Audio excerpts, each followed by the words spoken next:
In 5, 4, 3, 2, 1. Welcome to the Simulcast, episode 260 on January 23rd, 2019. I'm your host, Patrick Bergadamo, along with our host, Bill Stebbins. What's up, Bill? Hey, Patrick. Long time no talk. Donnie Benfield. What's up, Donnie? What's going on? It feels like forever. It kind of has been. And last but not least, Brian Feldhouse. What's up, Brian? Save the best for last, huh? Yeah, Always. I'm doing good. How you guys doing? Glad to be here.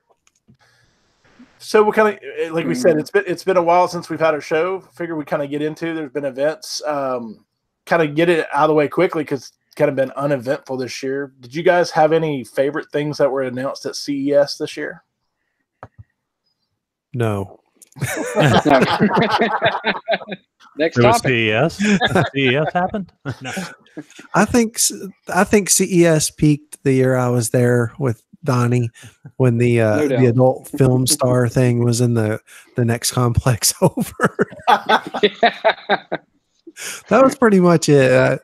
I kind of followed some of the announcements, but there wasn't really anything that I was just blown away by, I don't think. Yeah, and I think we talked about it before the show.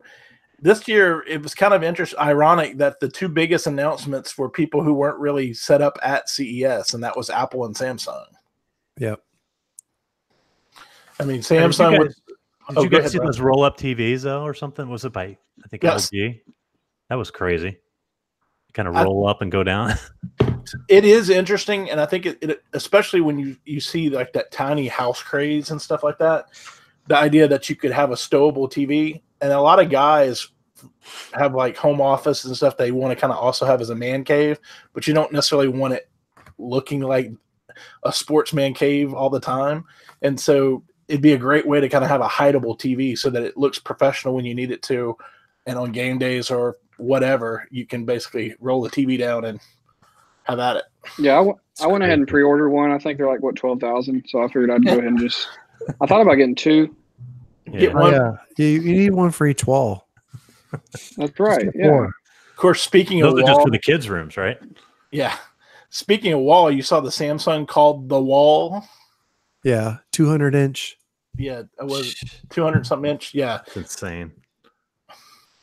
My wife and I were talking about that yesterday. She actually brought it up, and I was explaining what we have in our 4K projector set up for like whatever it is, like a 10-foot screen versus that. And I mean, it's just a ridiculous amount of money. It was like $100,000 for this television. Yeah. I can't even imagine. It's going to be meant for like commercial use, like at facilities and things like that. Because the other problem is, could you imagine having the dead pixel? No, I can't. Yeah, that's insane. You stare at your $200,000 TV and go, I see it. That's all I'd see. Yep. And then the other big one we were talking about was with Apple kind of doing a non-Apple thing and basically opening up their APK for iTunes to manufacturers to put in TVs. Was that mainly bizarre. Samsung, or was that any of them? Samsung was the main one, but they announced there were some other ones that announced that they're working towards having it on theirs too. Well, I think that's awesome. Which we saw this coming, right? They had to. It was a surprise, but I feel like this is coming. I mean, Amazon's let loose on theirs on the Apple TV, which last year, and I feel like they have got to do this because especially since they're going to continue or they're going to supposedly start to make their own content. I mean, you have to put it on other devices. You cannot live in this bubble that says, oh, you got to buy our device. You can live in that bubble, but if you're smart, you'll get out of it because, I mean, we're realizing that, technology, everybody's not upgrading devices and getting new stuff as much anymore. So, well, I mean, everywhere. The other thing with that is if you limit it to only your stuff, all the stuff that the progress they make in iTunes, they can't really spread that cost amongst more users. The HomePod becomes more usable for the average user if you can use it with your normal smart TV, and you don't have to have Apple going and creating a whole new division, creating TVs that, given their normal markups, would have been way out of anybody's normal price range. Yeah, but don't you guys think that this is going to hurt their Apple TV sales, though, too? A lot of people, I mean, there'd be no need to really buy. Yeah, but are they really that concerned about it? I mean, No, probably not. I guess because it's really just iTunes, not really running apps. Yeah, I per mean, se. the whole reason for creating the Apple TV was just another way to get out and sell more movies and music and things of that in apps. Well, if they can do that without having the overhead of paying for the TV in the first place, it's all profit for them. More sales for them. Totally yeah. Renting agree. movies and stuff. Yeah. Wasn't there another collaboration a while back? I want to say it was a Motorola phone that had some kind of iTunes integration. I think it was Motorola. So, I mean, people were going crazy over this, but I don't remember the that. Razor. Yeah. The Razor had it. So, I mean, we figured, I think we all knew at some point Apple would wise up and say, it's just like the developers that make iOS only apps, and they're so bullish on we're never going to make Android apps, and then all of a sudden they're making Android apps. I mean, because they have to. Yeah, it's just the reality of things, and you can be a snob all you want, but when you need to make money, you need to make money, and that's what this. I almost feel like we're past that a little bit now. I don't feel like that. Maybe I'm not in the bubble, but I just feel like that I don't see it as much anymore. I feel like usually if you see an app, it's cross-platform both times now, most of the time. They really need to bring iMessage to Android, though. I know we're getting off topic a little bit. They need to do that. I mean, that's one thing that they need to do. I mean, yes, I think they need to bad. I think so. Yeah. I think it's a thing if they can move more of their platform to other devices. You sell the ecosystem even if you're not using the device.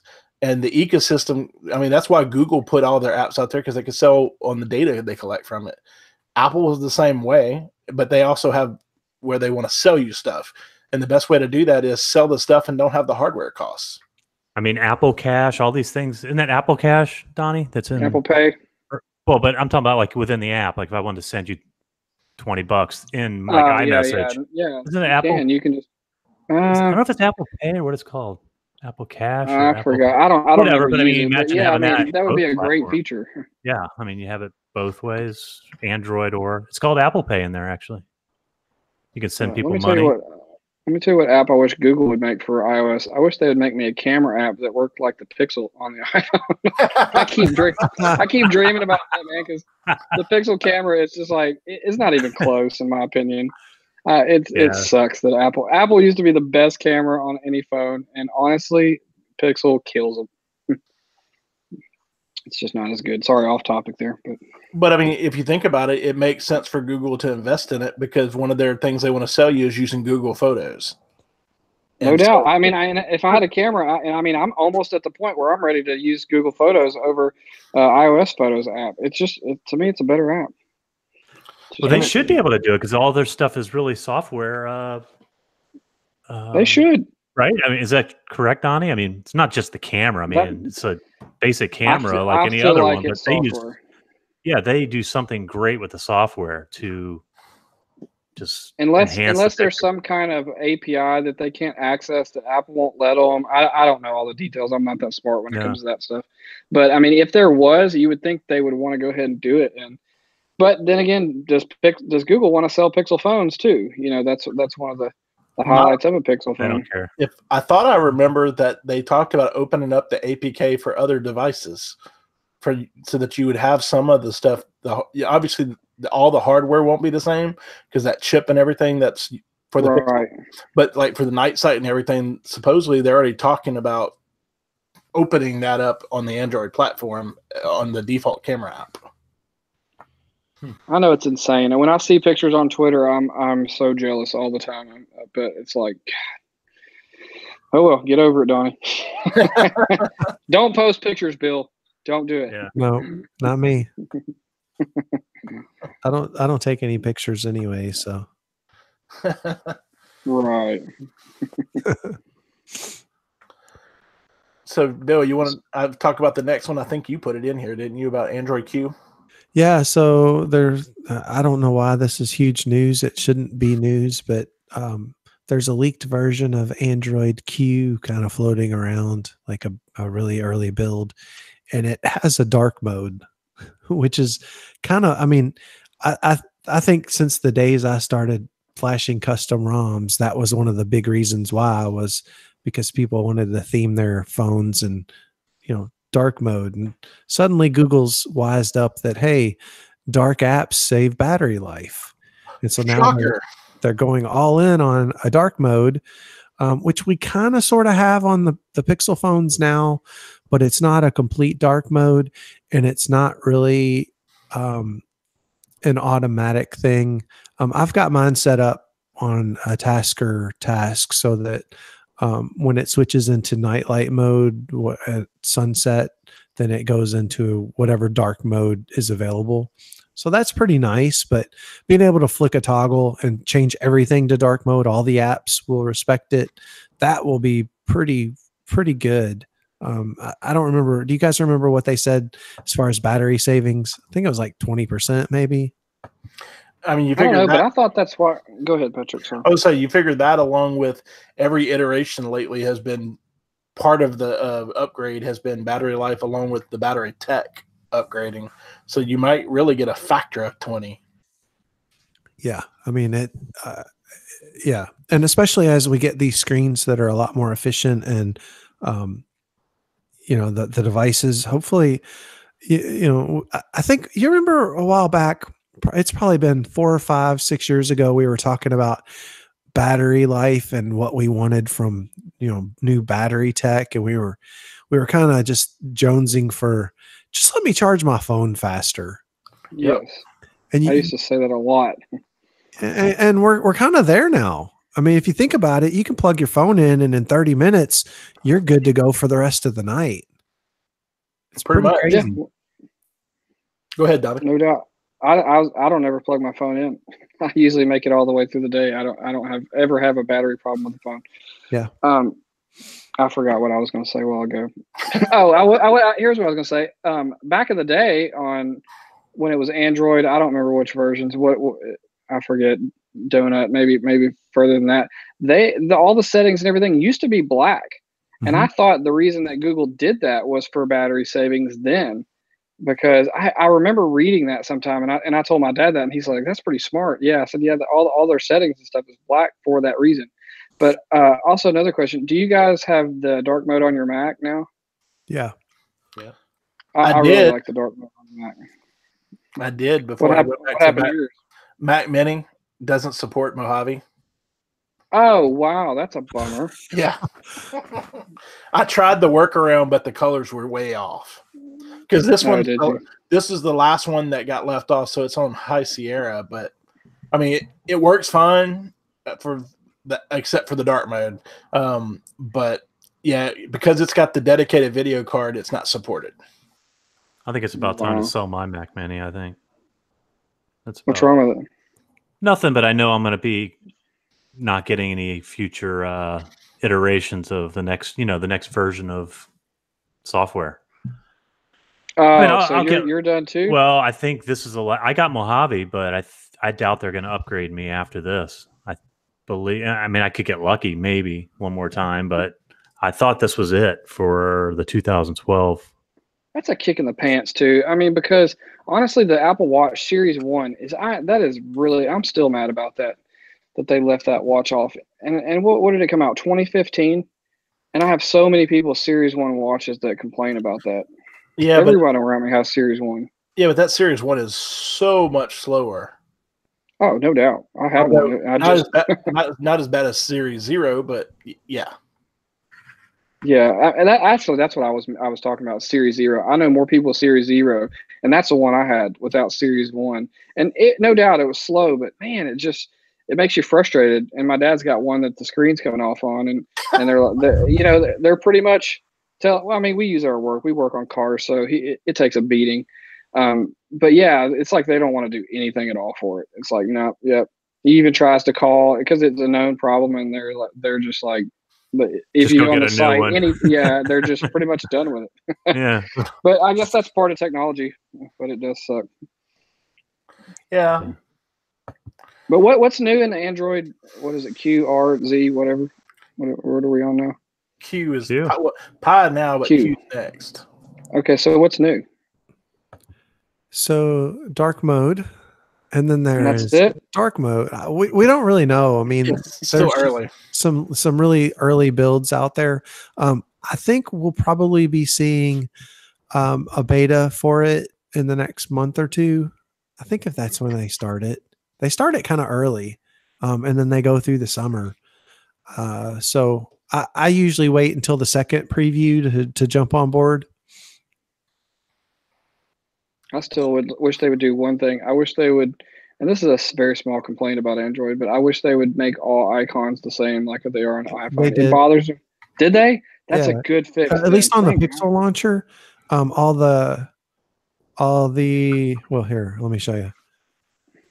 So they're all the same, and if they aren't in the right whatever, then it puts them in a circle inside. So I've probably got, I want to say maybe 10% of the apps that I use that don't have the correct icon, but they're all the same size now. So that's fixed, at least on the Pixel.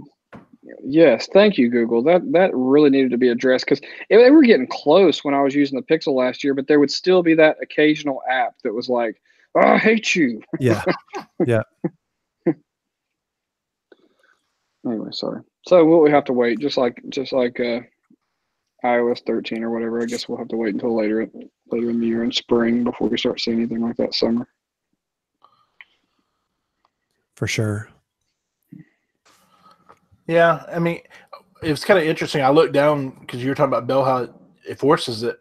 What's interesting is the one thing that doesn't force over to a circle and you think it would is the Verizon widget. It's square. Oh gosh, that would drive me crazy. Let me look. Nope, don't have it. I love how it's a black square. It's a black square. It tells you how many gigs you used. But ironically enough, the Verizon is within a circle inside the square. Square That's what I was thinking. Why do you have that app, Patrick? Keep track of data. Oh, okay. That makes sense. Oh, yeah. I got you. Or pay your bill or whatever. Well, yeah, and then the thing you get, Verizon Up, every 2 months I basically get $10 worth of device credit I can claim, so that when if I ever buy a new tablet, like my iPad will be paid off I think next month, I could use all that to reduce what the cost would be if I got a new tablet. Oh, that's nice. Something else I saw in the news this week that is talking about Verizon. They're actually adding their robocalling features for spam callers, and it's like $3, and they're adding it to all their users, which I thought was kind of cool, because my lord, spam calls drive me crazy. I just hit screen call. Yep. And half the time. Well, you guys are on Android. There's apps. I've looked into apps on iOS for it, but there's a lot of issues, and I never do commit to it. Not having an iPhone. For that. Did iOS ever fix? I know the workaround for blocking people. You used to have to add them to your contacts to block. Can you block them now? No. Yeah, you can block them without doing that. Absolutely. Yeah, I used to think that was like the stupidest thing ever. Oh, I don't want to hear from you. Let me add you as a contact so that I can block you. Yeah, which blocking, I feel like on spam calls, blocking is almost doing nothing, because the next time it calls me, it's a different number, and they rotate numbers so much, and it's just like a constant battle. So by blocking it, I've really not really done much. Yeah, considering some of the robocalls, I've had them myself, and I know people that have had it. Yeah, where it sends it as it's you calling yourself. Yeah. You think they would at least be like, okay, so it's me. You would think they'd at least be smart enough to put a line of code to say, pick random number, do not use the same one that you're calling. So dumb. I would love there to be a way to get rid of spam calling, or at least get it down to where some days I only get one instead of maybe 6 or 7. Yeah. But it's tough. I've just gotten to where I stop answering them. But then people like my friend, he's got his own business, and random people call him all the time, and he has to answer every call, and it just makes him want to scream. That's the only reason I like the screening. Although I wish the screening would kind of automatic, because sometimes you have to make sure you catch it. And so it'd be nice if it would just automatically do it, so that I just look over and go, do I want to answer this or not? So how does that work? Explain a little bit for us that don't have Android. Basically, it reads a script to the person saying this person has activated screening feature. Please state who you are and stuff. And okay. So when they call, if you don't, and you see what they say, if you don't pick up, it goes to voicemail, and then it lets you know. I've noticed several of them. It tells me spam because like they know it's in their database that other people have blocked. And I always works pretty good. Well, if you know it's spam, don't even send it to me. I trust you for that. Nobody's trying to call me from a number that they think is that you think is spam. I promise you. You think that happens? I always get worried that I block all these numbers and then someday somebody's going to try to call me and can't get a hold of me. No, I don't. Because they're just going to be asking me to help them with something. Hey, can you come look at my water heater? That is my life right there. Yeah. I totally agree with that. Hey, can you look at my phone real quick? I can't even go to an event, a family event, without getting attacked. Hey, since you're here, look at my phone real quick and check this out. Oh, my God. Yep. Sorry if the families are listening. That's okay, Donnie. I get the double dip on that. I get the tech questions and the legal questions. And the legal questions. Yes. I've got an uncle now that he married my aunt and like a couple years ago, and he's a lawyer, and I feel so bad for him. I'm like, man, everywhere he goes, it's like, hey, let me tell you about this. Free legal advice. I said, I can't imagine, everybody has a legal question for some reason. I don't ask him anything. My easy way out is I got a good friend of mine from law school who does plaintiff's work, and he's actually working now back where I'm from. And so anytime somebody's like, oh, why don't you give this guy a call? Tell him I told you to call him. He loves it because he gets business out of it, and I don't have to deal with him. Well, there you go. That's perfect. And I mean, and he gives them the friends and family discount. Like he'll give them free advice, but as a plaintiff's lawyer, you get the right case, you make some money. I've learned that he's older, and I listen to him talk, and he's very wise when it comes to how he uses his words and how he says things, and he kind of usually just defers them off in another way when he knows that there's not going to be a client at all. Yep. He's pretty good at doing it. So, but yeah, that's what you get when you're the tech guys. I mean, you just. That's why anytime, even at work, like sometimes I have to do mechanic work to fix a shop car, and like, I didn't know you could do this. I'm like, don't tell anyone. Please don't tell anyone that I can do this. Yeah, I get at work, you get the tech questions. I'm like, we have an IT department. They're like, we don't like them. Yeah, because you're nice. I speak English and have personality. But you don't speak geek? Oh, I can. That's why they come to me, because I can translate for them. Yeah. But I mean, it's one of those, you get that, and then of course, being an attorney, you have a notary, so you get the, hey, can you notarize this for me? I'm like, I'm not going to notarize you getting your car transferred, because I'm not going to court when that messes up. Yeah. Yeah, everybody thinks that a notary is just, oh yeah, here, do this for me real quick. Like, no, what am I notarizing? What is this actually for? I'm like, if it's one thing where it just says, I'm testifying you did this in front of me, okay, I can do that. But if it's like transferring a vehicle stuff where it has legal stuff, you can pay somebody $10 that does it all the time to make sure it's all done right. No doubt. Bill, this next topic, I'm not trying to segue you automatically, but I want to ask you, it says what devices are we using now, but what do you think about the Pixel 3? I actually haven't heard your opinions on it. Is it just such a small update that it wasn't, kind of like the 10S is? No, well, I wouldn't say it's a small update. The 2XL is still a really, really good device, and I handed mine off to my wife. And so, but I'm still the person they ask to take pictures at anything that we go to. The screen, I really, really like the screen. The 2XL screen, it had that whole controversy with the tint, if you angled it and all that. Of course, then I've got the notch. I don't mind the notch. The larger screen is worth it for me. And since this is really the only device I'll have all year, I have no problems with doing the upgrade.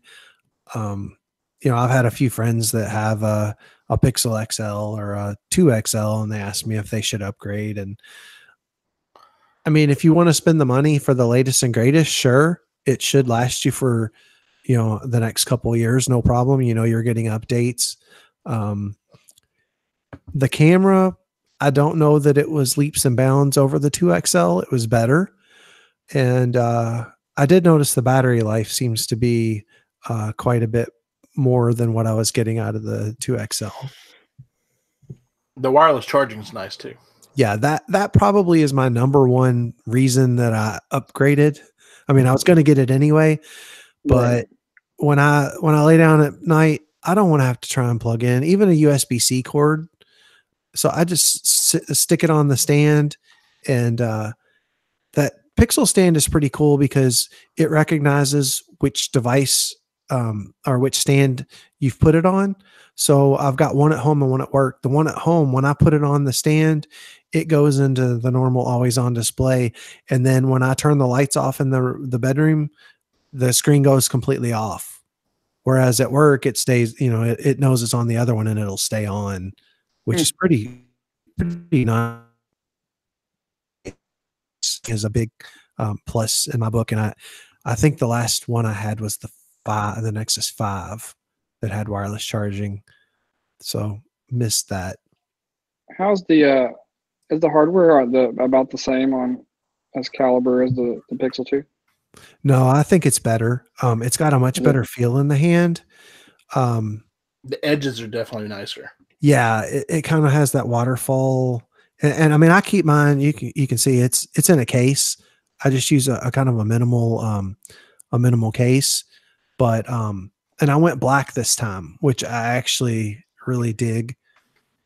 So I don't have anything bad to say about it. I mean, I don't go out and preach to people about it anymore because I really don't care what they use.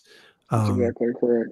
Yeah, I mean, I get my updates, day one every month as soon as they're released, and it's plenty of device for what my needs are. Cool. So yeah, this is did you get it, Patrick, or are you still on the 2? No, I'm on the 3XL. I got the exact same. Me and Bill have the exact same phone. That's right. We're Pixel Bros. Pixel boys. Donnie, you still liking the Max, or you still hate it? I'm on the Max. The Max was a horrible decision at first because I couldn't stand the size of it after using the 10. But it's the size to have. After using it a while, yeah, there's no doubt that I want to. If they had the next device, I'll automatically get the bigger one. It's fitting in my top pocket. That's my main complaint is, I keep my phone in my shirt pocket at work, and I have to make sure that I have a minimal case for it to fit in there. Once I get a minimal case, then I'm fine, and I just keep trucking. But if that wasn't the bigger screen phone, if I would have just got a 10s this year, it would be a horrible upgrade. It would be so not worth the money. But the screen makes the phone, worth the update.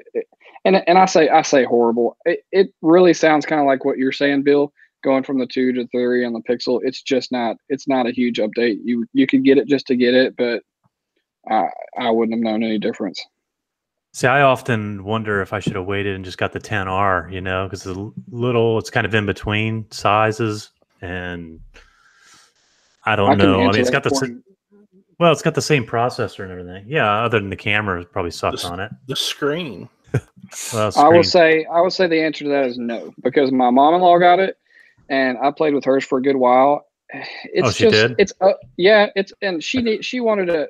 Her phone went bad. She had an iPhone 6, so she had to pick something. She didn't want to pay the $1,000, so she decided to go with that one. I don't like the bezel around the device. It definitely, the screen looks smaller because there's more bezel. I know it's not. I mean, it's in between the 10 and the 10s Max, but it just doesn't. The screen doesn't look as good, and to me, the aluminum is just. It doesn't look as elegant to me.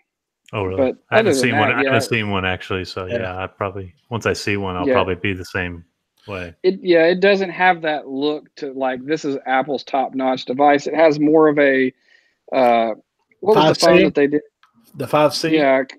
Yeah, it had the more of the look, the SE, the SE looked like my daughter had, or 5C, something like that. But I'm not saying it's a bad device for people for the money because these devices are so expensive. You take the case off this; it's so nice to use, but I'm just scared to. Yeah. Without a case, oh my god! I can't do it. I mean, it's so pretty though. It's like, what the heck? It is. Know? I actually polish the edge of I take it out of the case and I polish the edges. But I mean, what a nice device, but it's like the shame you can't really use it because I'm dropping it or whatever, And Bill's probably the same way. I mean, you'd want to use it without a case, but gosh, I wouldn't be able to look at it or use it if it had a scratch on it. I know. Just that OCD. I know.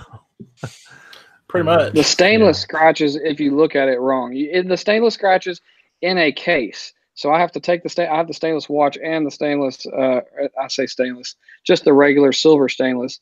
And I take it out and I use polish on my watch once a week. And then if I take my phone out to clean out the case, then I polish the edges of it too. But the cool thing is it comes right out.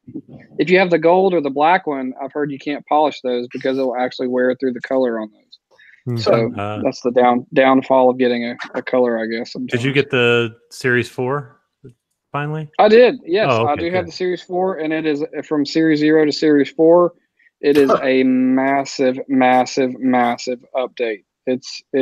Would you go awesome the 44 millimeter or the 40? I have a 44 stainless, and I got the nice. Milanese loop band, and I've also got another band now, a Nomad brown leather band that I like real well. I was actually going to do that in my picks, but I can say that now. Yeah, Nomad makes some pretty good bands. If you want to get a nice leather band that's not going to cost you $150 from Apple. They make some really elegant ones. But yeah, I actually bought a gold one off of Swappa. I had it for about 3 or 4 days. I sold it, and I liked the gold, but I didn't want to commit to the color on when it comes to bands and stuff like that. So I ended up selling it and buying a stainless one through Verizon. And I actually have the cellular obviously through Verizon, but it's not necessary for me, honestly. It's $10 a month, but I don't ever leave my phone anywhere that I really need to use my watch without the phone. Even if I go ride my bike when it warms back up, I don't know that I'll leave my phone at home because I have pockets on my shirt. So I'll say this. My boss has the cellular, and the big thing for her is she can leave her phone in her office, like if she goes into a meeting at our office, and so that she can still get her notifications, everything, without having to carry a device into a meeting. So, but is she on Wi-Fi there? Our Wi-Fi sucks. Okay, I was gonna say if you're still on Wi-Fi, it doesn't matter because it'll work either way. Because my wife has actually left her phone at home and went to work at school and got there and hooked on the Wi-Fi, and then she's getting notifications at school without her phone. She thought her phone was in the truck, and it still worked that way. So I don't know. It just I feel like the extra $10 a month is not necessarily justified for me. Is it a cool feature? Does it work? Yes, it does. But I don't know. There's just really the Series 4 is the screen is the biggest thing you get it. When you get it, you notice it's a lot bigger. It's a lot nicer. The newer faces are updated. I like those a lot better. You can get more information. But everything else, there's just a ton of little small things that you notice when you're going from an old watch to a new one that I couldn't sit here and just hash out all night long. And you kind of have to get one and wear it to see the differences. But if you were debating between Series 3 and Series 4, if Series 3 was a really good price, I still wouldn't be hesitant to have the older watch. I would say the looks is number one. We've got the ECG, EKG, whatever. That's cool for a second. It's like I don't have a regular heart rate, so after like 3 times of checking that, you're like, great. I don't, Okay. At some point, you don't want to know. Yeah. I'm good. I mean, my mom's always checking that. She has some heart issues, so she's been using hers a lot. She uses heart rate really well on that. But other than that, it's just another Apple Watch. So Donnie and Brian, how do you guys feel about losing the home button? Oh, that is nothing at all. Bye-bye. Actually, I'll tell the story. And my grandparents both got iPhone 10s right before Christmas, and they were freaked out because they're in their 80s and they're like, oh my God, what am I going to do? And I asked my grandpa like 2 days after, I said, well, how are you doing without the button? He said, man, that's great. He said, it took me like 1 day. And he said, I'm complete. I said, okay, if my 80-year-old grandparents like it and they have no issues with it, then anybody can get used to it. It's completely natural. Yeah. I love the gestures. The only thing that I've seen watching people use it, I can see where the gestures, it's going to take, you have to get used to them. But watching one of them try to do a screenshot, to me, it was always easy. You hit the home button and the power button and to do the screenshots. Mm-hmm. It's a little more involved, it seems. What, just hitting the two side buttons? Well, I thought it was, you had to hit, I thought you had to do something before you hit those. No, you hit the power button and the volume up button at the same time. Yeah. So it's I would say the worst thing about that feature is that I do it sometimes when I grab my phone. Ooh. I squeeze both sides and it'll take a screenshot, and then I end up with screenshots that I don't really want. Well, actually, you know what I don't like though, Donnie, I've had a problem with as well. I have one of those vent clips in my car, and I was driving. I put the phone in there. Apparently, I may have put it down a little too low, and it activated I actually called 911. I didn't even know it in my car. Like it just. Oh wow! It happened so fast with that. You know what I'm talking about? It's like that. Emergency SOS. If you it hold dialed down the 911 answered. I'm driving. I'm like, sorry. I had my phone in the mount, and it must have dialed. Oh wow! It just dialed it on that. I guess it kind of must have been on both buttons because you have to kind of hold them both in, I guess. I never thought about doing that. Yeah, it did it right in the car. I was like, oh man, I've never done that on a phone, but it went through and worked. So do you think the Max is the phone for you, or do you wish you would have gone smaller? No, I like it now. I don't have any issues. I mean, like I said, the only issue I wish I didn't have to use the case. I kind of like the thinness of it without it. But maybe if I got a minimalist case, I'm using the Apple, silicone. Right. That's a nice case.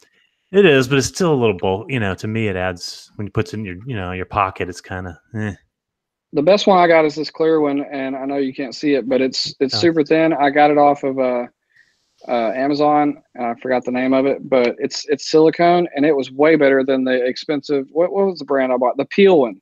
The Peel one was really expensive, and it was clear. And this one's not much thicker, and it doesn't scratch up. The Peel one scratched up like crazy, and it looked horrible within like a month.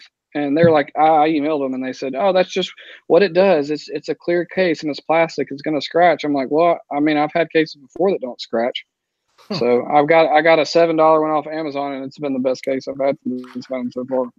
That's a nice sticker you got there too. Yeah, I did. I sent y'all pictures of that last night. I've got Patrick sent me the Simulcast sticker, and I've got it on my my Arctic cups too. So I'm repping the Simulcast.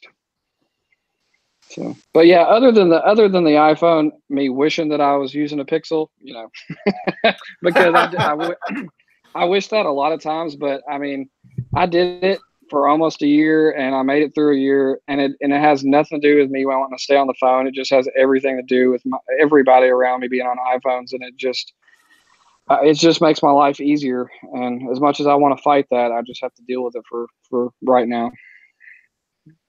I think that happens with a lot of people. I know in my case, it's the same way. All my kids have them. My mom has it. I mean, everybody that I associate with pretty much has them. And it just makes it easier, honestly. And it's not, I have nothing against Android either. I think they're so close now, honestly, in a lot of ways.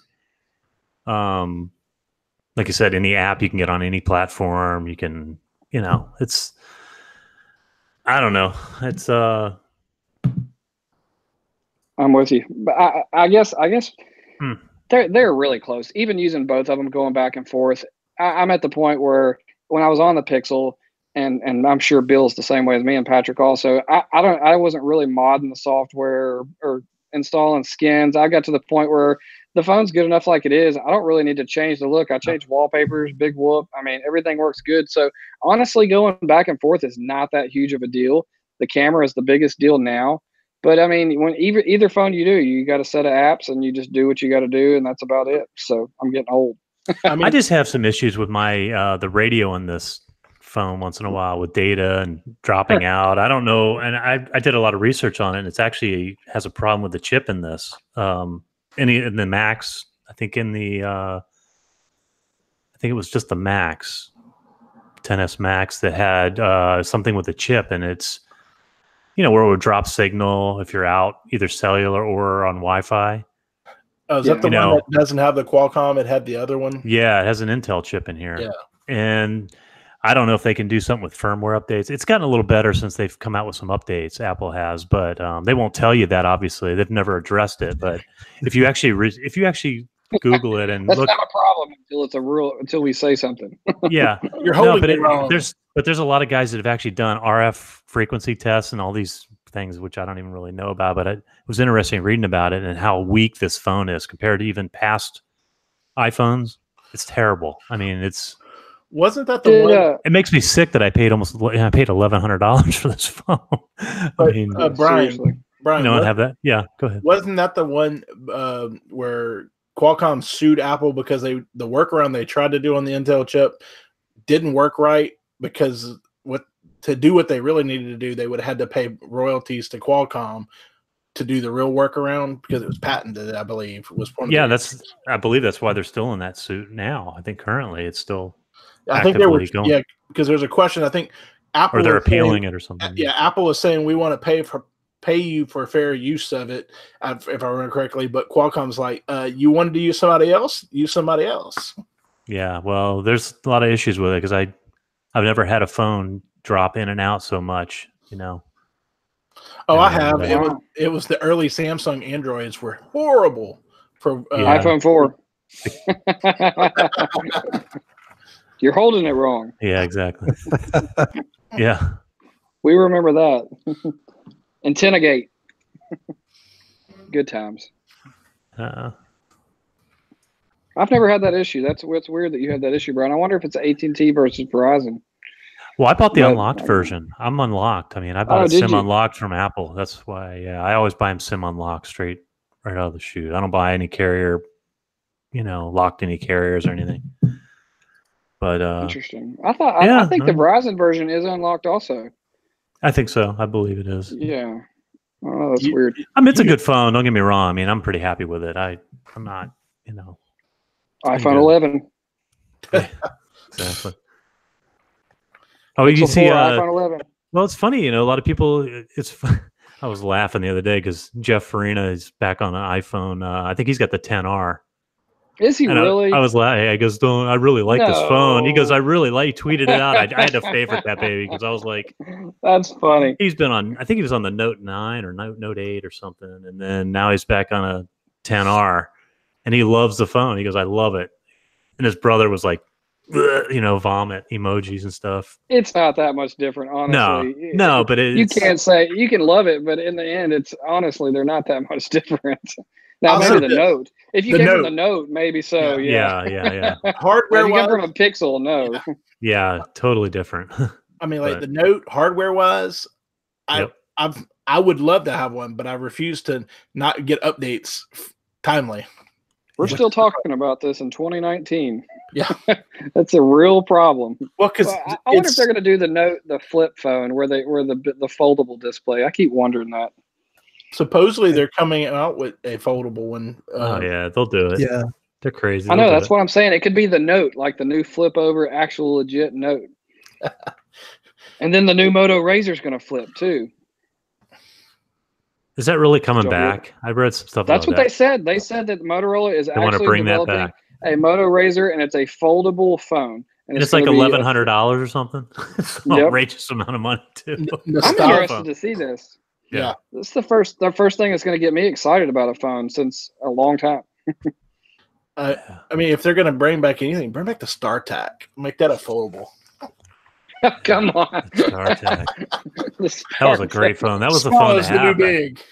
I remember when I got that phone, man. I was like, cool, the StarTAC. Yep. I didn't have that. You love to be honest, so people could see you had one. It was like. And they had like the little holster. And the exactly. I got the StarTAC. Yeah. Well, what really made it famous though was Saturday Night Live with Will Ferrell and them. Small is the new big. Oh gosh, those were the days, man. I don't remember it. Yeah. So, Bill, did you ever end up getting you a slate?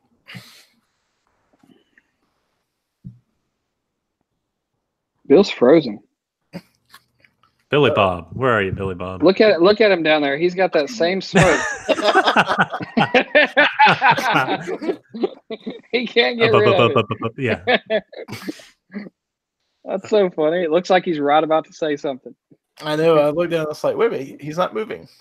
Oh, now he's back. I'm back. Are My you hangout back? crashed. He's in tandem. Yeah. I don't know. I wish you could see the smirk look on your face Yeah. that's stuck on my screen. It's hilarious. Am I back? Yeah, you're You're back. back. You're good. You're Yeah, good. Patrick I asked you a got the little question. sad face, and it said something went wrong. Try like- again. And then it said, He was- "You're not allowed to join this hangout." And I'm like, that hasn't happened to me since grade school. That's because they're done with Hangout. No bells Yeah. allowed. They heard all the mean things I said about hangouts recently. Not enough. So what did you ask him, Patrick? I forgot. I asked him if he ended up getting a slate. Oh, yeah. No, that ship had sailed. I lost interest in it, to be honest. I mean, the reviews were talking about all the lag and all that stuff, and it's Lag like, in man, I don't- 2019. yeah. And it ended up they were fixing some of the stuff, and it was because they had put rounded corners on the screen, like in software, and that was causing the lag, which is just redonkulous. Yeah. So I use my Pixel C still, and Are you still I getting updates for that? Pixel No. C? just security updates. Oh, okay. But Doesn't that no, make you guys sad that they just stopped? I mean, the Yes. actual It is not- Android tablet. You know. Yes, because I have one that's broken and there's no way to get it fixed. Yeah. So Yeah. the Slate is Chrome? No. Chrome OS. Yeah, Chrome OS. Yeah. Really? I thought it Yeah. was Android. No, No. they don't make Android tablets anymore. Yeah. Oh, wow. Because I actually considered maybe buying that when they had Black Friday deals. I was like, man, there's a good deal on that. I might go buy it. But I thought it was Android. No, Wow. but it'll run Android apps. I mean, just like Okay, Chrome yeah, OS. it's the Chrome that runs Yeah. apps inside of the. It'll run Linux too. Wow, yeah, That's pretty cool. That's something I really would look forward to doing. Well, they're also there's actually rumors and they picked up lately that they're working on a dual boot option so that you could boot those to Windows. Yeah, that would be a game changer, honestly. Yeah. Yes, I now have viruses on my Android tablet, Cool. and I can't figure out why my printer won't show up. There you Yeah. go. Device I don't know. drivers? Can anybody hook Yeah. a mother up? What's I this? hate them. What's Did you this guys see that- DLL? Did you guys see that Windows Mobile finally just like they just went away since you brought Yeah. up Windows? That's sad It- that we've it only is got two options now, really. Yeah, I mean, and then they're telling it. It's kind of There's just always weird to see them Blackberry. and go to either iOS or Android. It's just like, really, guys, couldn't come. They could have still competed and stayed around. I mean, you know, there were some diehard Windows users, but a few. There's probably like 3 people out there like, I love my Windows phone. I don't care Oh. what they do. I'm using it forever. Yeah, I wanted to like it so bad. I tried so many times, but the app support killed it. Windows Yeah. Phone, that's what they said. What killed really Windows Mobile is the apps. You know, it's the app it's- support, yeah. And I still feel like someday they're going to try to do something again, but I don't know. Maybe they're building the next big thing. Who knows? You're just gonna hold your Surface up. No. Yeah. I try to Surface too, and when it boots into normal Windows, I'm like, I can't do this. Yeah. I hate Windows. Of course, with the foldable, maybe we'll get the foldable Surface. It's a phone. It folds out to a tablet. Now, Xiaomi It- showed off one today. It was a prototype. It looked pretty interesting, but it also looked like it was just begging to be broken. Like there's just glass everywhere. Ooh. Who was this? Xiaomi. Xiaomi. Yeah, weird word. Hmm. We'll let you get that one, Bill, and try it out. I'm good, man. I'm fine with the devices that I use. I got plenty of other places to spend money. So Man, isn't that the truth? Oh my Kids to god. help you spend Too it. many hobbies. yes, That's my problem. yes. Too many hobbies. And then I get hung on the technology when in the fall, and I'm like, I need to get the new phone. I need to get the new watch. I'll be behind. And I end up buying that crap again. I wish I would just. I'm not buying anything. Use a phone. I know. Can't I just use a phone for 2 years and be like a normal person again? No, I can't. I used to do that, and I got ragged on, so I gave it up. Yeah, it's peer pressure. It is peer pressure. It's also nice to have the newer. You were on the Thunderbolt for like 10 years. I was just going to say that. It was only like 3. It's still in a drawer, and it still powers on. Let me guess. I actually have it. Yep, I knew it. Patrick sleeps with it under his pillow, you know? Still. Actually, no. The only one that I still occasionally use is the Note 3 because I can use it as a smart remote. Oh my gosh. The Note 3. Wow. That was a piece of junk. Sorry. That phone lasted, but it felt like a piece of junk. That was my biggest issue with it. The back. Yeah, the back was. The back is that was my biggest issue with that phone is the back felt, and then when you would hold it, it would like creak and pop. And I'm like, no, don't do that. There again, good days. Good times. Now it's just all boring. See, we reminisce because those were fun days. Now it's just boring and the same crap over and over and over. Everything's pretty darn good. We don't have much to complain about, so you're not jumping from device to device trying to find the next big thing. Yeah. Yep. Yeah, we were always selling. A few months later, trying to sell, get something else. Then yeah, you don't have to deal. It's nice to not have to deal with that anymore. Really, it really is.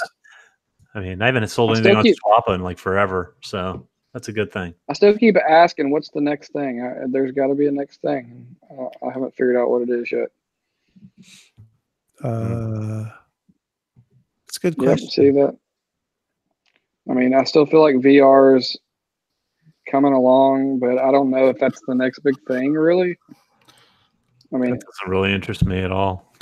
Well, that is a good question. I mean, what's really what are they gonna put in the next device that's gonna make you want to jump? Nothing. They can't put anything in there that I can think. I mean, I'll get it just because I always do, but I don't know. I mean, I can't imagine. They're saying the new iPhone's going to have like 3 cameras now, and what do we really need 3 cameras on a phone? That's I would like an optical zoom lens on their back. That would be worth an upgrade for me, but otherwise, I can't really think of anything offhand. There's people that will tell you the Pixel needs more RAM, but not me. I'm not telling you that. There are people. He will never admit it. Yeah, I still only want stupid things in software. That's all I want. I just want Apple to let me put 2 rows of apps at the bottom of my screen. That's all. That's all I'm asking for. That is. I'm seriously. That is the only thing I want them to do in iOS 13. That's all. Just let me put an app in the center. Move them wherever you want. Let them just stick wherever you want. Yeah. Please. Why not just give you an app drawer? Begging. They could do that too, as far as I'm concerned. An app drawer. I don't care. Slide it off from the right to the left. I don't care where they do it, but give us some. Don't force me to use reachability to get to an app at the top left-hand corner of my device because I only have 1 page of apps with 4 icons on the top of it. Stop. Just let me put it where I want. Come on. And I sound like a broken record. They need to do that with the size phones. They've got to let you do this because if not, I mean, it's just not. I can't even reach to the top anymore with this phone. I have to kind of lay it. I have to kind of lay it down. It's stupid. And then reachability doesn't really. I mean, it works, but then you forget about it, and then I end up straining my thumb trying to reach to the top left. What you do is you just put apps on the top that you don't really like on your main page, and then you just use it 2-handed. Perfect. So stupid. Isn't that a small complaint? And that's been my complaint for a long time. But other than that, if that's all they gave me in iOS 13 and the new phone, I'd be good. Yep. Well, I mean, that'd be a major shift though, because I mean that's what that was always one of my big complaints with iOS was the fact that you had to have all those pages of apps. Give me an app drawer. Let me put my apps in the order I want. I don't want to have to put them all at the top. That's the thing I liked about Android. The other thing I always wish they would have done, if you do that, you free up the real estate. You can actually have real widgets. Yeah, I don't even have a problem with widgets because there again, that's another thing on Android that when I actually used Android, I really was like, oh yeah, I want these widgets, but I really don't like that many widgets. I'll have like one or two and then I'm good. So I don't really need a ton of widgets. I'm cool with swiping one way and having just a page of widgets and then the rest of it being app icons. That's just me personally. You might not like it. I just don't have a problem with it. Well, my big thing with widgets, I like for work, email, and calendar, I can have a widget where I can easily see that without going into the app. Like I can see what my next meetings are in that day without having to go into the calendar app just by swiping to the next page. I like the fact that gets you. Even though I complained earlier about the square for the Verizon app, I can easily see real quick what my current data usage is, especially if I'm using the hotspot. But I also like the fact that several apps, there are certain apps I have, like for State Farm for insurance, they have a widget you can pull out and put on your screen where you tap in it and it has your insurance cards. And so since our state supports the digital driver's license, I can basically have that and my insurance both on my phone, easily accessible. Yeah, those are definitely good use cases for that. I mean, it's one of those, whether you use it or not, to have the option and the fact that developers can come up with use cases where you'd want to use it. To me, that's the advantage of being an option. Yeah. But just like you said, not everything's an option because you are just getting dark mode. And we don't have dark mode either. And they've been saying dark mode's coming for the past 3 years. Dark mode. Yeah. Exactly. So you guys want to talk about in iOS 20? Yeah. So cutting the cord. I know several of you guys have done it. What have been the pros and cons so far for you guys, or things you would recommend to people that are thinking about it? Things to consider. Well, I think one of the big things is know what you watch and what channels you want, and then go through and look and see what service or services makes up everything that you want. The other big thing is to don't expect to be able to watch TV exactly the same way you're used to.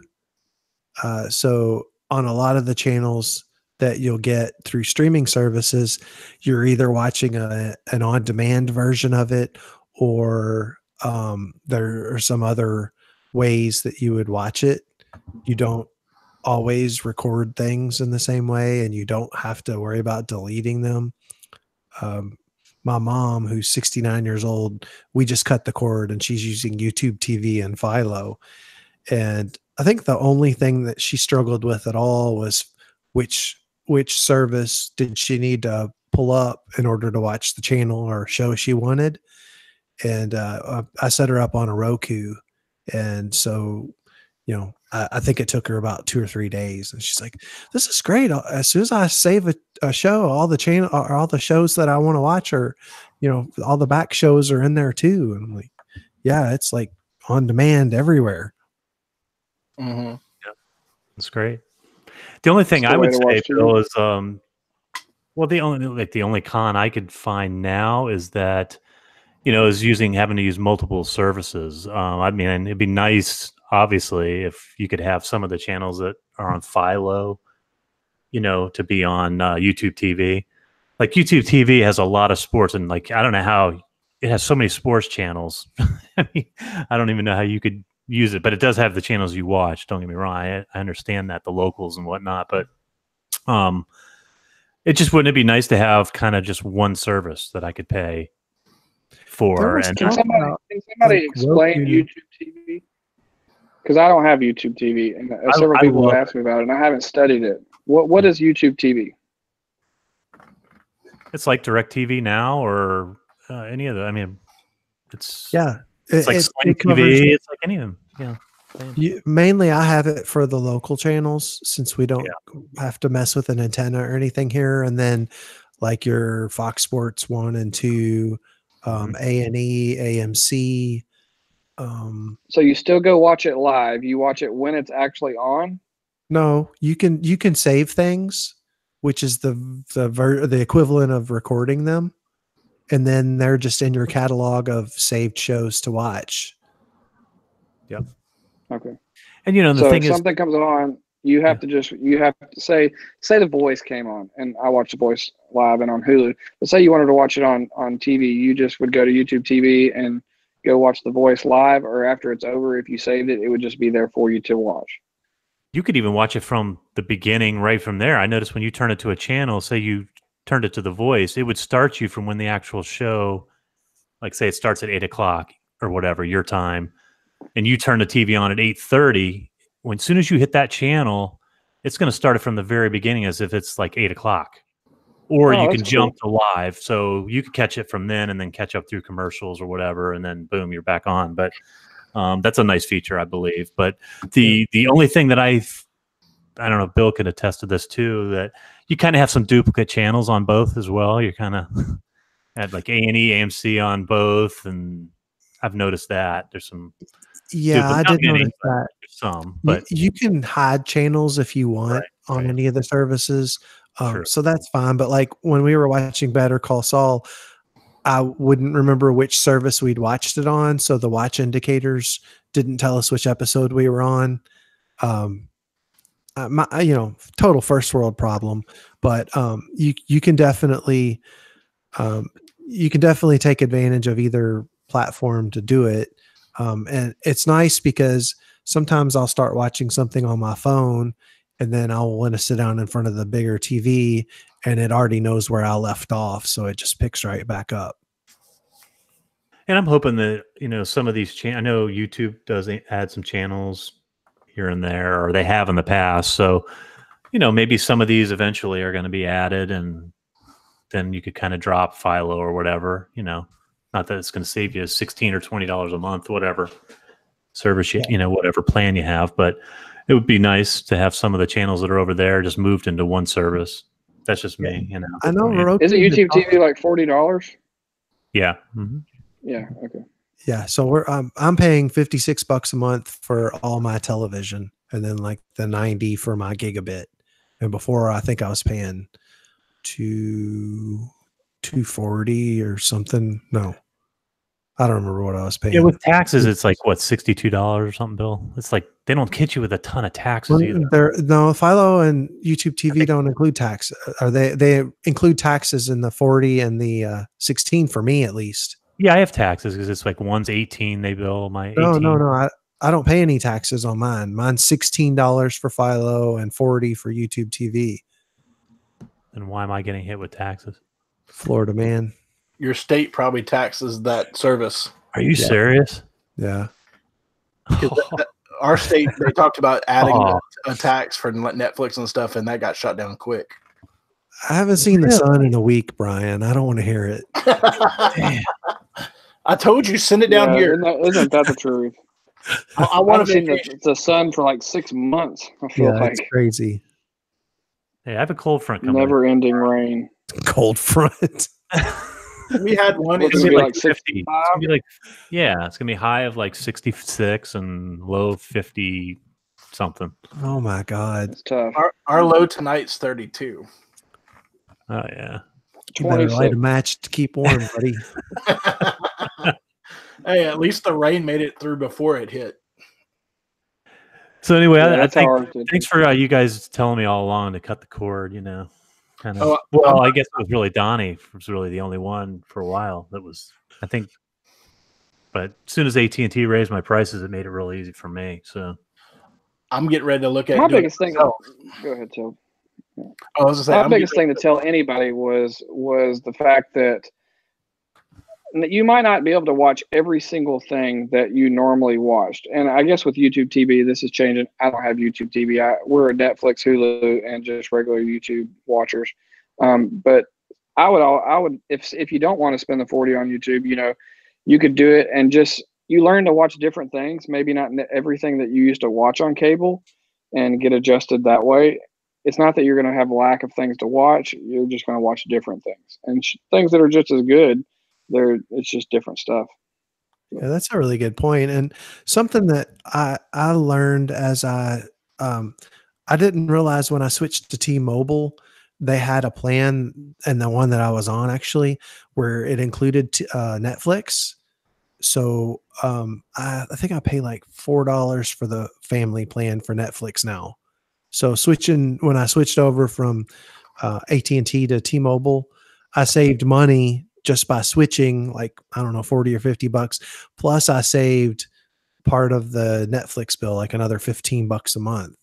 So if you're doing this cord cutting stuff, you can look around and you can find a lot of different services that kind of fit your needs, and you can probably save quite a bit of money as well.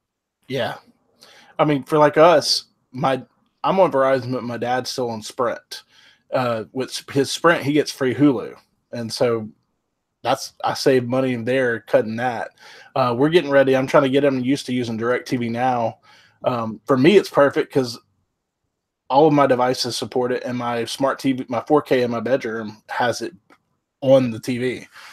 And it has all but 2 of the local channels, but those 2 local channels I can easily get over the air if I need to. I wish I would have kept that when it first came out. I got it for like what, $30? Was it 30 or 35? 35. Yeah, and I canceled it after like the first month, and then I thought, I'll just no, they wouldn't let me get that price again after that. I was like, damn. They raised it, but I mean, I was one of those too. That's You're why grandfathered in, right? Yeah, they raised it $5 because they raised everybody $5. But I mean, for $40, it's still worth it, and you get logins for all the apps for like A&E, Disney, all that stuff. Yeah, single sign-on or whatever it is. Well, the other reason I want to switch, I'm trying to push to switching over to it. I can pay $5 and get all of the HBOs versus $15 for cable. That way, I still get my Game of Thrones, but I don't have to pay all the money for it. I just like the fact too that you don't have all these boxes and receiver boxes, and then it's like those are gone. Those are gone forever, as far as I'm concerned. I don't think unless something changes drastically, I'm not going back. So, well, that's one thing I liked you were talking about earlier with the DirecTV Now. Most of the channels I'm starting to see, because they have the on-demand content for them, they have the option. If you catch a show late in, you can hit the button just like on DirecTV for satellite and go back to the beginning of the show. Yeah, it's nice. And the fact that my wife's happy makes it all the better, you know. Honestly, because she was really like the one that was keeping me. She was scared to do it, you know. But now she loves it. I put the Rokus and she loves it, you know. Yep. Same here. So you have Rokus, Brian? I have 2. I have a Roku on the main TV. I actually have I have an Apple TV out there as well, but we don't even use that out there. But I use in my office right here. I use the Apple TV for everything. I actually like the Apple TV better, quite honestly, than the Roku. I got a Fire TV Cube on Black Friday, and I know Bill's not a fan of Fire TV, but I like it quite a bit. All the new stuff, they've got the new remote, and then it does all the turn on your TV and all your stuff kind of automatically. You just go in there and add it. It's pretty cool. I don't know. The new Roku stuff might have that too. I'm just not up on Roku. I have a Fire TV, but I don't even use it anymore because it doesn't have YouTube TV. So now I had to get another Roku for the guest bedroom. Yeah, that's no app. downside. Yeah, there's no app for it, I guess, because Google and Amazon, they have the great relationship. Yeah. But so that's the downside of the Fire. I mean, I don't even have those on a TV anymore. Fire TVs are gone in here. So that's okay. They may all go away with Bezos getting divorced. Yeah, right. Oh, man, that's a lot of money he's going to have to pay her. Oof. Not the richest man anymore. He'll be rich again really fast. Oh, he'll be rich. He just won't be the richest anymore because she's getting half. Did they confirm that completely? Unless it's they've said he has no prenup. So unless they're obscure one of the few states that don't have community property, since she was there from the get-go, he gonna be losing a lot. Yep. She was with him when he started it. So yeah. He better hope he can prove she's been sleeping around if he wants to keep more than half. Then he'll only have $50 bajillion. Yeah, he'll still be in Forbes list, but he just won't be the top one anymore. Bill Gates will probably jump back up. He'll be back up there though once they take over healthcare and all this stuff that they want to do. I'm sure. He's just started. What they wanted to take over. So. Anyhow, one thing cool before we move on to topics. One thing I thought was cool that Amazon did with Fire TV is they added Thursday Night Football on there when it comes with your Prime account. I thought that was pretty cool. If you watch football, even if you don't, it's still cool. The fact that they offer it. Oh yeah. So we don't have any at the moment, but we always welcome listener feedback. If you'd like to give us some questions or things you'd like us to discuss, email us at podcast@thesimulcast.com. So now we're going to move into our casting couch, talk about what we're playing, watching, reading, and listening to. And Bill, why don't you start us off? Yep. So right now is I want to say the spring shows haven't started and the fall stuff wrapped up. So it's live PD for me Friday and Saturday nights. Hopefully, if I'm able to. I love that show. Yeah, me too. My wife and I practically high five each other whenever they get the dog out and let it chase a subject, or if they chase somebody. Yeah, that's what middle age gets you, I guess. Yeah. But yeah, I love that show. I was always a big fan of Cops, and live PD's kind of next level Cops. So I love that. So much better. Yeah. Been playing some Forza Horizon 4. I don't have a lot of time to play video games, but probably about an hour every week or two. I try and get downstairs and see what new cars are added to the game and run those into walls and stuff like that.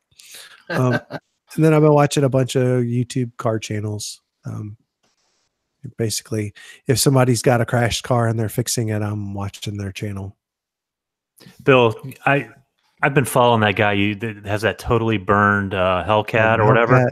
Oh, how can you even rebuild that? He's not. There's no way. I mean, that thing is just a charred mess. I mean, Donnie, I don't know if you've seen it. It's called DIY Gang or whatever the guy's channel is. Yeah, you got to check this guy's car out that he bought. He paid what, $5,000 for it? I'll check it out. Yeah, he paid $5,000 for this piece of burnt. You would think the frame would have been built. No, the whole thing. I mean, it was in a garage that burned, and the roof fell on it. Ooh. So not only did it burn, but it's got. Now he's like $5,000 for that. I don't know. Jeez. I guess he figured he got the motor out of it, which. Yeah, it's a burnt motor. Well, it was a burnt motor, but it still kind of turns over and stuff, I guess. And I don't know what he's going to do, but it's piqued my interest since Bill mentioned it that day. Yeah, well, I was like, no way. I mean, the guy went from literally, Donnie. The guy went from having maybe 2,000 views on each of his videos to 300,000 in one thing. Yeah, it's insane. Wow. Yeah, hold on. DIY gang gotta help.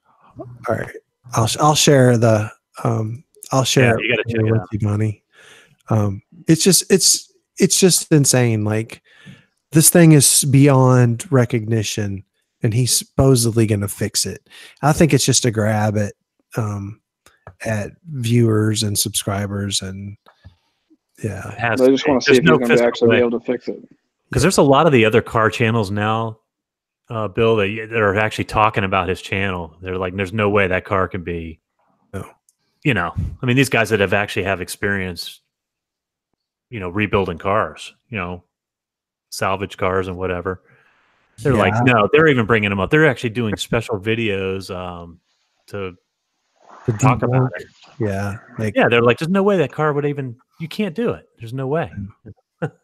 All these people are like, oh, you could do it, man. And I'm like, no, you can't. No. There's not a usable part on this car. At all. And all the wire, I mean, just everything would have to be replaced. I mean, yeah. Did you see the link there, Donnie? I put in the show notes. Just click on it and look look at the car. It's just it is ungodly. Yeah.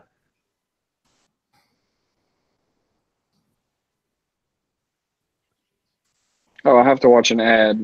I don't pay for Google Music. Who's DIY Mike? Is that?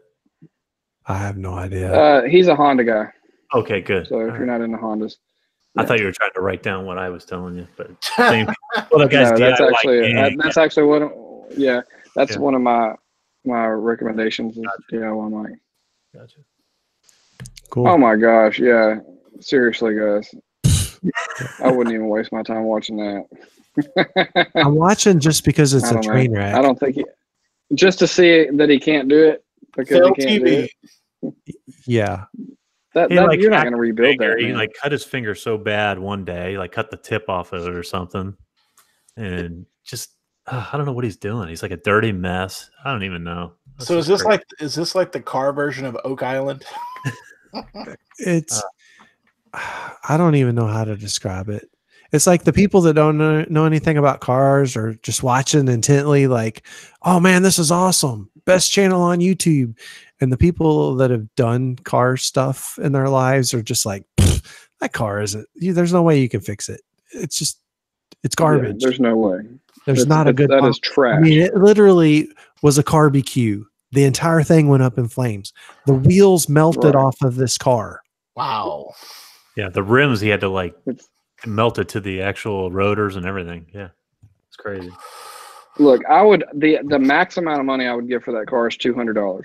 No, it's worth $5. I don't think I would. He paid $5 because the motor's still good. That motor's worth $10 easy. So the motor actually runs? Well, it doesn't run, but it's good. It turns over and everything. Okay, that's different. I was going to say if the motor's no good, I mean the junkyard scrap, they're going to get $400 for it. So I'm thinking $200 at the max.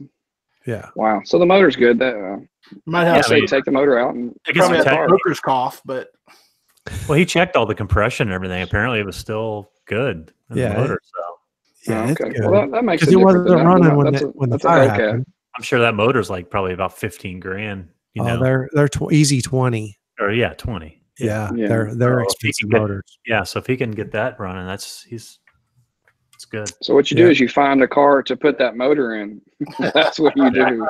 That's what he'll probably do in the end. Yeah. He seems to be hacking this car apart now. Like, I don't even know. He's just sawing everything off and I don't even know. Yeah, that's the thing. Like he started like he was going to take it apart and like replace panels, but now then he started just sawzawing the roof off and I don't know. He's making a convertible out of it, and then I don't know. But anyway. So anyway, I know we're a technology podcast, but hey, cars are tech too. Not this one. It's just a powered car. Hey, it's an example of what not to do. That's right. There, I fixed it. Don't do this. No. Yeah. Donnie's up. All right.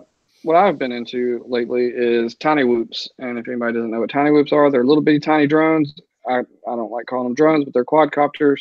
And I've been flying FPV again with if you don't know what that means, that's first person view, but they're quadcopters that are very fun to fly. They go really fast and they don't break very much when you wreck into things, and you can fly in the house and you can fly outside. I absolutely love it again. But the worst thing about flying quadcopters before was that they would break and you would have to spend a lot of time fixing them, but these aren't like that. When they break, they're very easy to fix.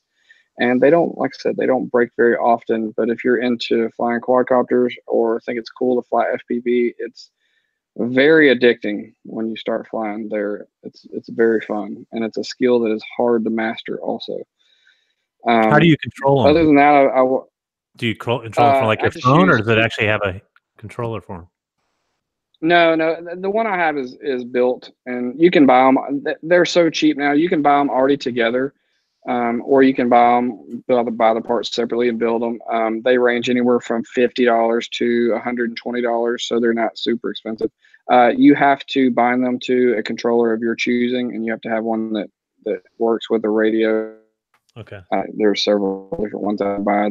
They also ranges in prices from $50 to $150. But yeah, you'll have to buy, if you don't have a radio, you definitely have to buy both things. You can get them with controllers if you want to do that.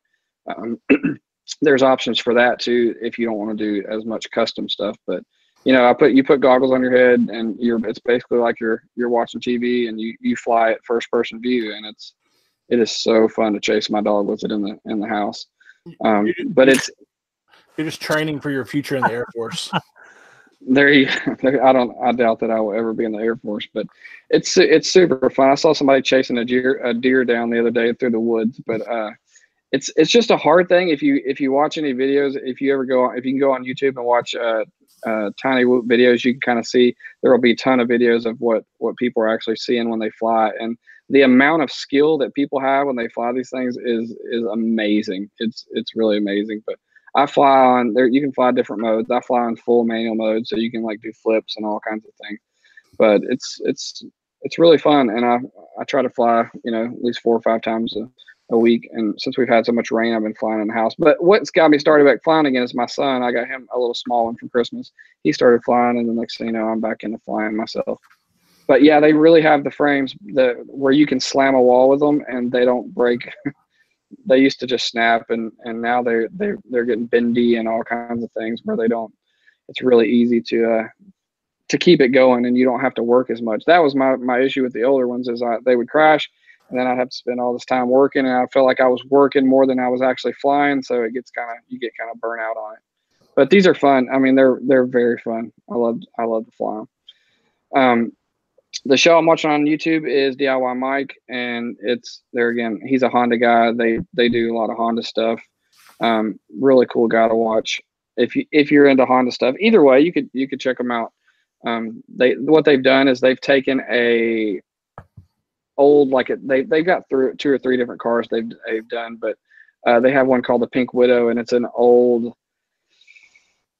Civic Del Sol, I believe, and they stripped it down, and they're dedicated to making the car run in the 10-second quarter mile. So it's pretty fun to watch. I mean, they're buying eBay turbos, buying all this cheap stuff to put on there, and it doesn't matter if it breaks, because the goal is to do it as cheap as you can, with a raggedy car. And I think they've got somewhere in the like $2,800 range, but the fastest they've run with it so far is like 11.6. But it's cool to kind of watch people. I love car channels, just like Bill. I can watch any car channel. So, but that's seemed to be my favorite one, and I'm excited about the new Hot Ones coming up. I don't know if anybody watches that, but I love Hot Ones. The guy interviews celebrities, and then they eat hot wings as they go, because I like hot stuff too.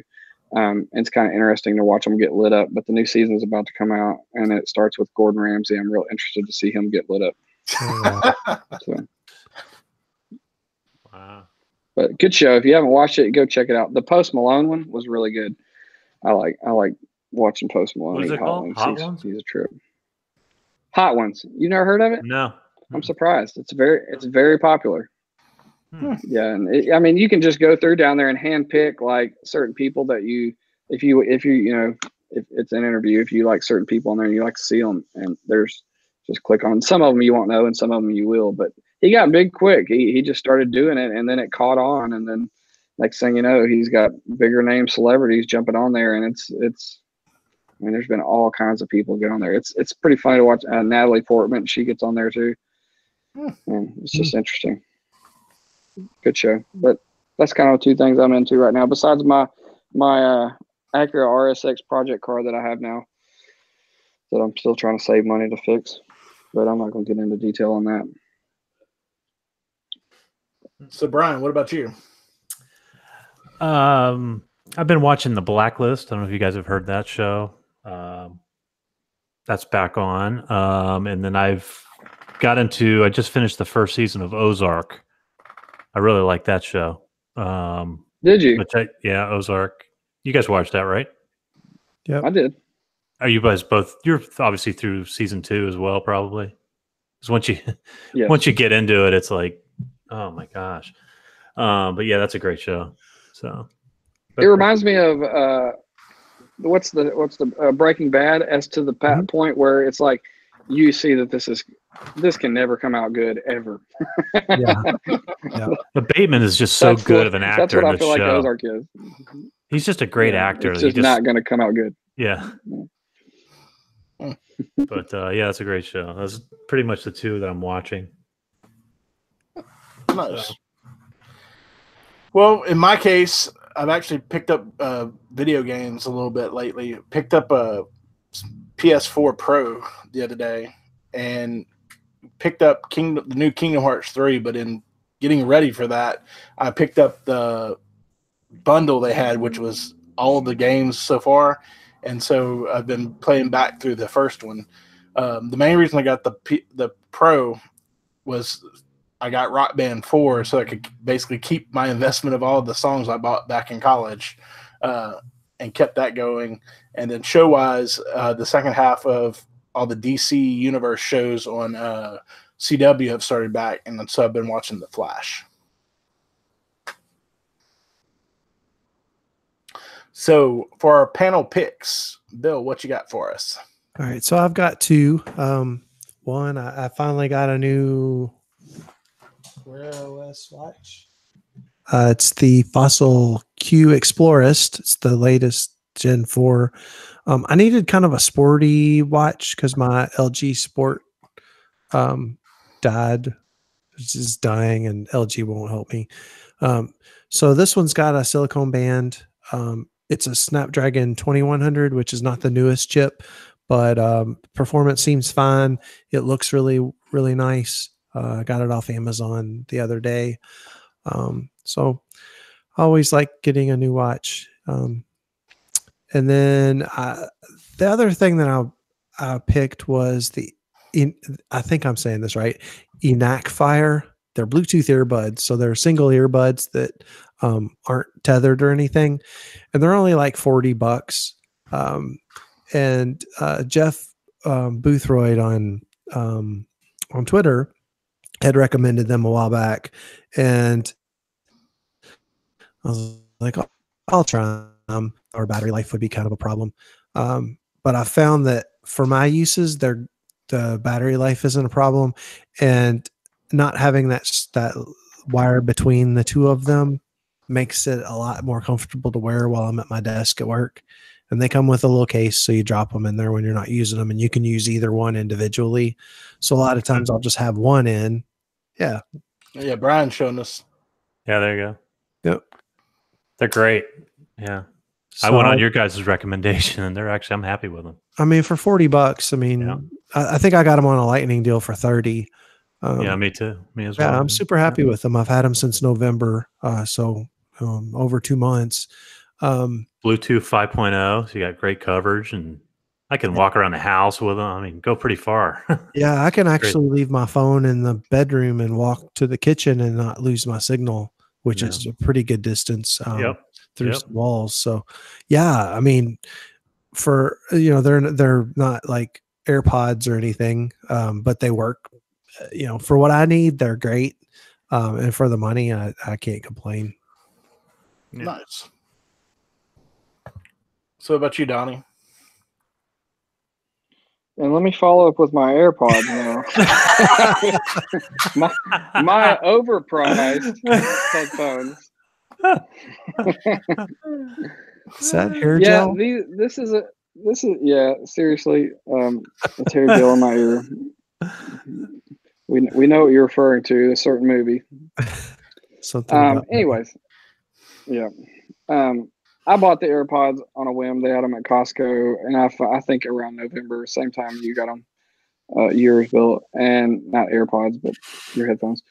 And they surprised the heck out of me. I really did not think the AirPods. I've put them off for a long time. I said that's just a waste of money. I can't imagine myself liking these headphones because I had the Beats that were silicone that went in ear, and I bought them, and they're an amazing piece of technology.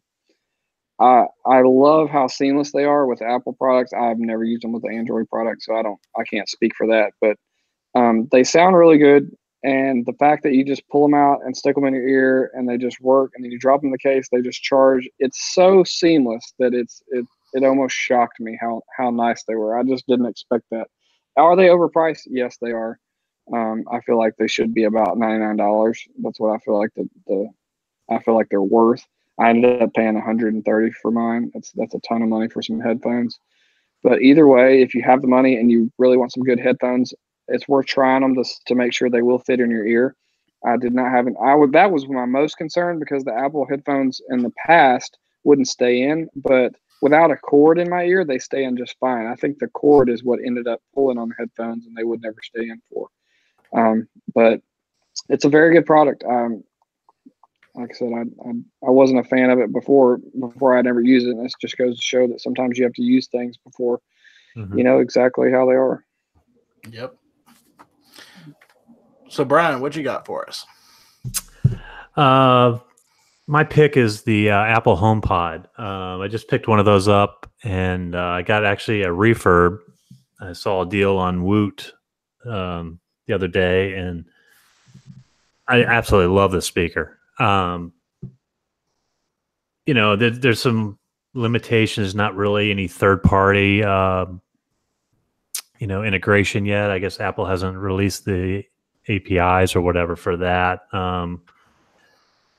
But you can play Apple Music, or you can actually AirPlay like Spotify and things like that to it. So it's a little bit, which is fine. I mean, if you want to AirPlay it to that, but really, it's just a great sounding speaker, and my wife's kind of been wanting that. She doesn't like the Echo, the Amazon, the Echoes and stuff. So I just saw that deal for it was like $235 or something, and it's basically brand new for a refurb. I'm like, I'll take it. So definitely very happy with it. So that's pick. Another product I've really been hesitant about Apple owns. Well, yeah, I was too. I mean, I kind of poo-pooed it a long time. Like, who wants to buy it, with Siri in it and all that? But actually, it's pretty darn good. I mean, I asked Siri this morning, like, how's my commute to work and all that? And it told me exactly where to go, my time to work, what it was going to, when I'd actually arrive at work. It was like some really cool stuff that I found useful, I guess because it's tracked me on my iPhone for so long. Donnie, it pops up and says, right. So I just asked, hey Siri, what's my commute look like going to work? And boom, she just fired off. Take this route, you'll be there in 22 minutes or whatever. But there's some really cool stuff with it. So, and it just sounds good. It's unbelievable the way they did that. Yeah, I mean, I would hope the sound would be better than an Echo, which my Echo's okay, but it's. There's not even a comparison. I mean, I just took the Echo and just put it in a box. It's not even out anymore. Well, same for me, because we have Echoes going everywhere in this house. We use them for to drop in on people, to talk back and forth upstairs to downstairs. Really? We have like 4 or 5 of them through the house. They're a good time. We're turning into the Amazon family here. There you go. When Brian, that HomePod should get some extra use with the TV manufacturers, and if other devices start having iTunes and the Apple stuff integration, then you should be able to probably control that through your HomePod. That's what I'm hoping for, and I'm hoping even to be able to maybe play TV sound through them. But we'll see what happens. I mean, like I said, it wasn't like I was paying full price for it. So I'm like, well, I'll just get one of them and try it. But so far, very happy with it. Love it. That's good. Yeah. Very nice, very nice piece of tech, just a simple speaker, but just the fact that it has Siri integration, all that. But I mean, obviously it'd be nice for somebody that was kind of in a different ecosystem like Android. They could maybe change the default, but that's never going to happen with it. But it would be nice to be able to make Google Assistant your main AI or whatever. Yeah. But so far it's working great, so I'm happy. That's good. Yep. Mine's more of an anti-pick. About a year ago when I got the HD Home Runs, one of the problems, and it's still kind of a problem, if there's a channel you want that's DRM, you can't record it. And so my workaround now has been with DirecTV Now, with their even though it's still in beta, they're recording, I'll record with it. But I picked up a couple TiVos. They had a deal at Best Buy, so I picked up a couple of the Bolt, just the 500 gig. And I got it mainly because I knew at some point my dad, when he moves back over to Lake Charles, he'll be the beauty of the Bolt was it can do with a cable card or over the air. And so for him, I could have set it up for local and then have him set him up with DirecTV Now for the cable, quote unquote, cable channels. But the problem is apparently these things are hypersensitive to like power outages and things. And what happened, and I've seen other people have this issue, and for the most part, TiVo is just basically like, oh, send it in, we'll replace it. If you happen to, it happens to do it while you're still under warranty. What happens is it then goes to power on, you get a red light, you hear the fan running, the hard drive does, but it doesn't boot. And so the workaround most people have had to do is let it sit for ages. Well, I had one, I'd let it sit because I thought I was going to have to send it into Weak Knees to get it fixed. Well, I plugged in, it worked. So I was like, oh, good. So unplugged it, went to go set it up in another room, back to not working. And I'm like, seriously? For the technology, you think they could do better quality control? Because, I mean, power outages and the fact that the only way to move this is just to unplug it, that kind of a bad thing not to work. You think? So I'm thinking I'm going to end up sending it to Weak Knees and say, hey, look, can you figure out what the hell's wrong with this and get it working? Because for his, I went ahead and got the lifetime subscription. That way, when he moved, he wouldn't have to. I wouldn't have to worry about a monthly subscription for the TiVo service. Well, it doesn't do much good when the device doesn't work, and you can't transfer. I didn't even know TiVo was still around. Yeah, I mean, it honestly, if the Bolt was worked like it did when I first got it, if they would add like YouTube TV, Hulu, or DirecTV Now, it would be an awesome combo because you could hook an antenna up to it, use the feature to record off of over the air, and it coordinates for like Netflix, HBO Go, and all those for any shows you watch, and lets you know what's out there to stream for that, Prime and things of that sort. And so it would be a really good thing, especially if you had like a parent or something, set them up and then they could just set what shows they want and go watch them. And it would automatically record what it can record. But it doesn't work when it doesn't work. Yeah. And so it's kind of frustrating because you think it would be like, okay, here's the issue. But when they basically just tell people, oh, you're just going to have to send it in, we'll send you a replacement, kind of makes it hard for people who aren't under warranty to figure out what they can do to fix it. Right. So let's let everybody know how we can reach us. I'm easy to find. I'm at Bill Stebbins on Twitter. And I'm at LSU Law 2009 on Twitter. How about you, Brian? I'm at BW Feldy, Feldy on Twitter. And Donnie, where can we find you if we want to talk to you about hair gel? Hair gel, my AirPods is at Donnie Benfield on Twitter. Hit me up. And you can also hear me on the Attention to Tech podcast on the network, also on TekSide Network. About to start the first episode for the year. So you can check that out if you like interview style podcast. Nice. So in closing, you can find us by simply searching for the Simulcast or TekSide in your podcast line of choice. You can subscribe to our show in Google Play or iTunes. Please take a time to leave us a comment or a review. We have a Patreon page. This gives our dedicated and loyal listeners an opportunity to support the podcast as well as the rest of the network for as little as $1 a month. If you would like to support us, visit our support page at patreon.com/TekSide. Leave us a comment on Twitter at the Simulcast or email the podcast at podcast@thesimulcast.com.